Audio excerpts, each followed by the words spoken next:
all know that Elden Ring is a very meta-driven game, and the meta is using the best and most powerful Ashes of War. Shadow of the Earth 3 is right around the corner. We're going to have a daily video on most of the meta and most powerful weapons that we can carry to the DLC and start using before we find better weapons on the DLC that should work as a baseline of the builds that we're going to have right there. Remember, the Shadow of the Earth 3 is going to be a very difficult DLC, and it also has some items that you are going to find in there if you're struggling. But if you already have a meta build, then you shouldn't have that much issues. One of which meta builds has been deeply forgotten since the launch date of the game because of nerfs, and that is the Sword of Night and Flame. Now, the good thing about it is that in patch 109, when they did the separation in between PvE and PvP balancing, it actually got buffed again, and oh boy, is it still filthy nasty.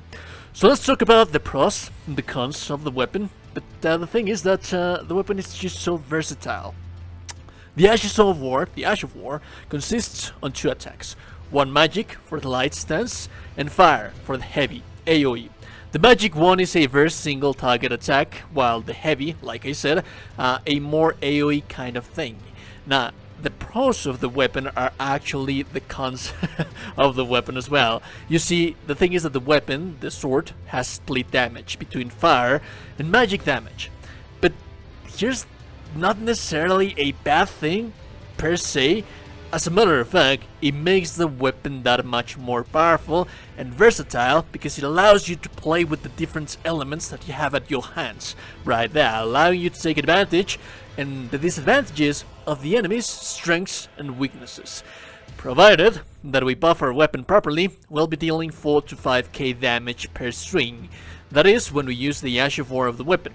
For example, our build is going to be highly dependent and based off buffing our weapon for specific circumstances. If you're fighting against an enemy that's magic resistance, you use the Fire Ashes of War. The same thing goes for fire resistant enemies. Then you use the Magic Ash of War. Our stats are pretty straightforward. It's a quality build, an Intelligence Faith 1. Now the soft cap on stats is on 50. Then we have our hard cap at 80, meaning the highest return damage values we reach is at 50 stat.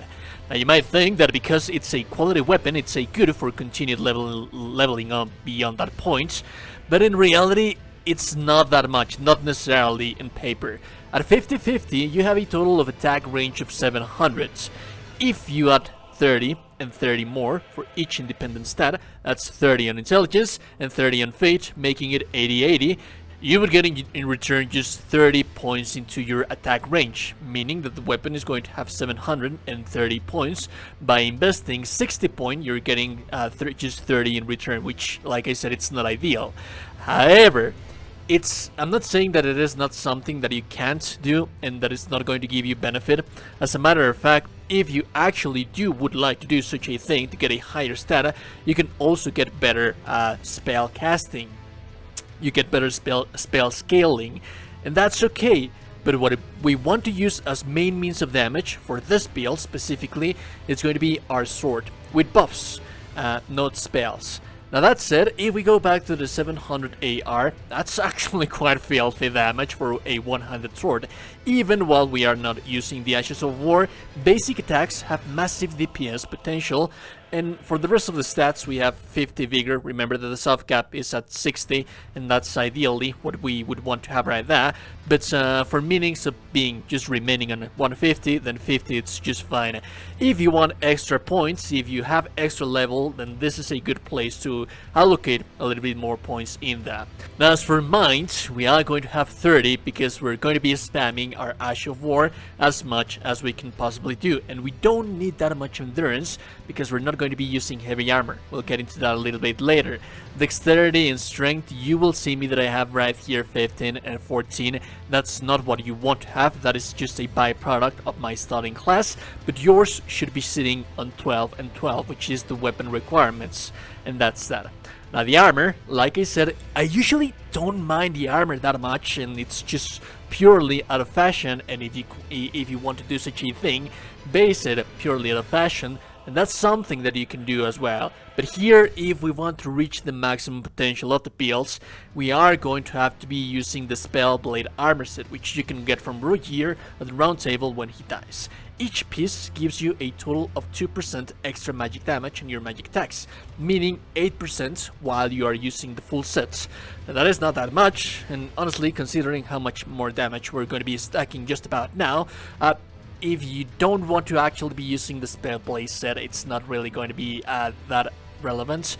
And if you want to play some more points into endurance to have something a little bit better, to get a little bit more poise, because it's only going to give you 15 poise and you are going to get interrupted while casting your spells, that's something that you can do. So you can pop some points into maybe lower mine to 25, get endurance to 20, and get something a little bit heavier that would allow you to have like the 50 poise required for you to bypass some attacks that would interrupt you.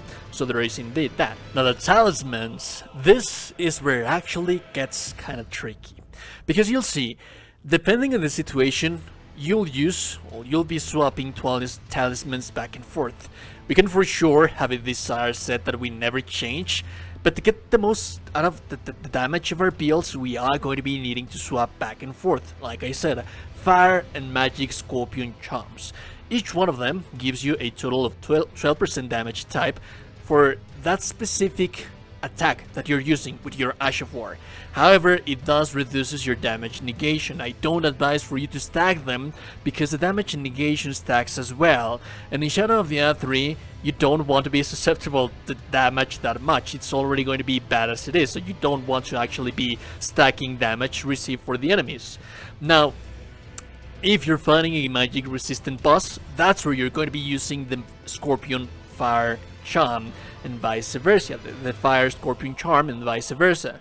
So for regular exploration, I advise having just the fire one, because the AoE of the fire attack, it's just nuts. It just destroys and melts everything, and the AoE attack, it's huge, like quite literally huge. So regardless of resistances, the weapon is always going to one-shot every single thing that it's not a boss, because it's going to deal 3 to 5k damage, and more often than not, enemies are not going to have that much health. So that's one thing that you have to consider. Then we have the general talismans. The Shout of Alexander is going to give you 15% extra damage to our weapon skills, and then the Lord's Talisman to extend our buffs, and then the Carrion Talismans to reduce the FP consumption, so that we can be spamming our Ashes of War without actually having to carry about that much our flasks. Although I do advise for you to carry 10 Crimson flasks and then 4 Cerulean flasks. That should be more than enough. It's actually a little bit more. I usually carry 2 Cerulean flasks, but yeah, things are going to die pretty easily with this. Now what's also interesting about this build is that it doesn't really matter what kind of catalyst are you using to cast the buffs. We are going to be using 3 buffs. First, Golden Bow. Golden Bow gives you 15% extra damage and 10% damage negation, so that is a must. Now, a lot of people like to use Howl of Shabriri as well, and you can, by all means, because that's going to give you 30% extra damage instead of the 15 that Bow is going to give you, but it's also going to take 20% extra damage on your character. We are already very squishy, so I don't recommend for you to use Howl of Shabriri, however, if you do want to use it, and that's okay, that's entirely your choice. Like I said, Golden Bow doesn't require for you to upgrade anything. It's always going to be 15% more damage and 10% more defense. That's negating the damage that we are adding for the Magic Scorpion Charm, so that's ideal. And then we have Terra Magica.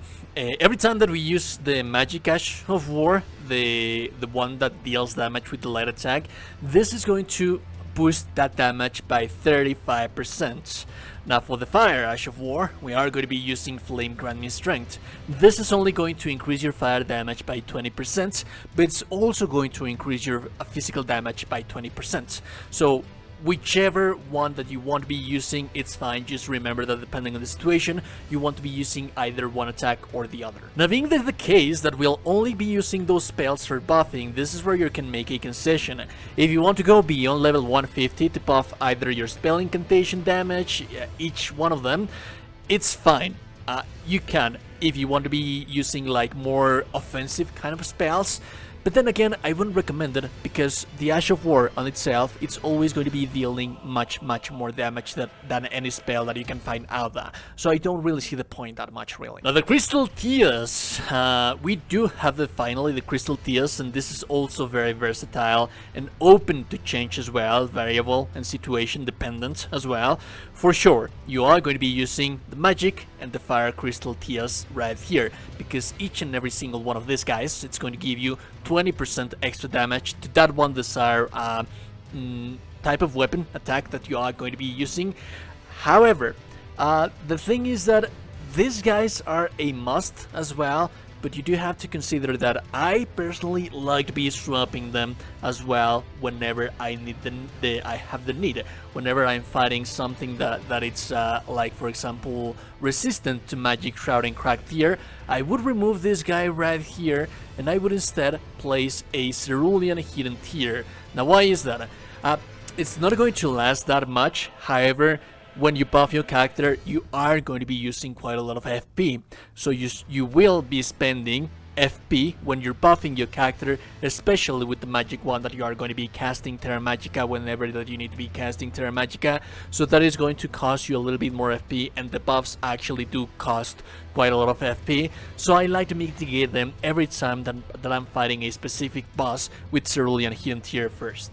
Now finally, if we actually have managed to do all of that, with all that said and done, let's take a look at how much damage we're stacking with the builds. And then for the Magic Beam, which is fairly similar to the Fire one, we have 8% from the Spellblade Armor Set, 12% from the Scorpion Charm, 15% from Shadow of Alexander, 35% from Terra Magica, 20% from Crystal Tier, and 15% for Golden Bow. That's roughly 100%. Now the same goes for the fire attack, with the sole difference that you're losing the 8% from the Spellblade Armor Set, and then you get 20 and 20 with Flame Grant Me Strength. That's fairly similar to the 35% that we have with Terra Magica, because the swing, if you connect the swing in close range, it's also going to deal physical damage. So you are compensating to some extent the fact that you don't actually have the Spellblade Armor Set. Both of these combinations, depending on situation and depending the buffs that you are using for each and every single one of those bosses or those fights, it's going to have like a total of 100% extra damage once you have stacked everything, dealing 3 to 5k damage, and it just nukes everything. And this is the best version of the Sword of Night and Flame build. If you like the content, like and super appreciate it, and also you today you're a gorgeous, beautiful person. You are indeed a gorgeous and beautiful person. Like the video, subscribe to the channel. I'll be seeing you beautiful people in the next one. Join the Discord. We are going to be playing Elden Ring right there. So have a nice day.